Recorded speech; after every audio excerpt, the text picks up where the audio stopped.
assessments here are correct, these are very covert weapons, aren't they? That's correct. There's no entry or exit wound. How they're designed is to make the target feel like they're crazy, like they're imagining things. And you guys also said that these attacks are happening right here in this city. Is that correct? I mean, there have been some that have gone public with respect to Washington, D.C. I think it was Mr. Grozev said you spoke to a Russian agent who said that they believe that Americans are using these same weapons on them. Is that correct? That is correct. Might that have something to do with part of the CIA's motive to cover up the existence of this tech and these weapons? That is a very logical possibility. Thank you. Mr. Chairman, I yield back.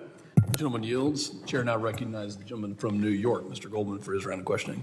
Thank you, Mr. Chairman, and thank you to our witnesses for being here. Mr. Grozev, I want to follow up a little bit on the interactions you've had with Russian intelligence about these AHIs.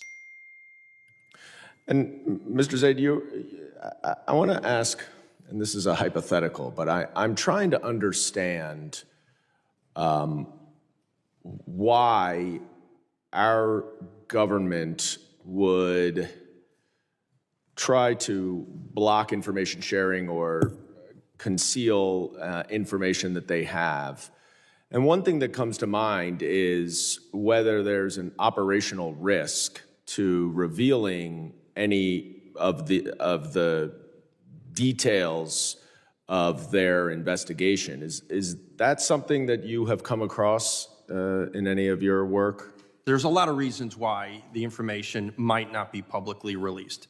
And I do think that's something we could address more in a classified environment to explain that. But there are understandable reasons why the U.S. government has not revealed much of what it knows. There's some long-term things that needs to be done in terms of new acts.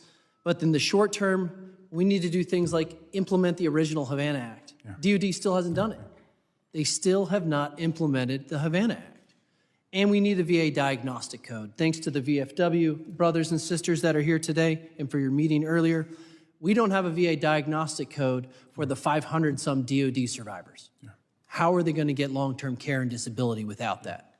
Yeah. Well, I hope this issue you see in a room that is often contentious, explosive, volcanic, that you've got members on both sides who first honor and salute the victims and want to do everything we can to make sure that they're made whole, and if they can return. And then, of course, as the victims have wanted to do, make sure we do everything possible to prevent anyone else from suffering from this. And I yield back. Thank you, Chairman.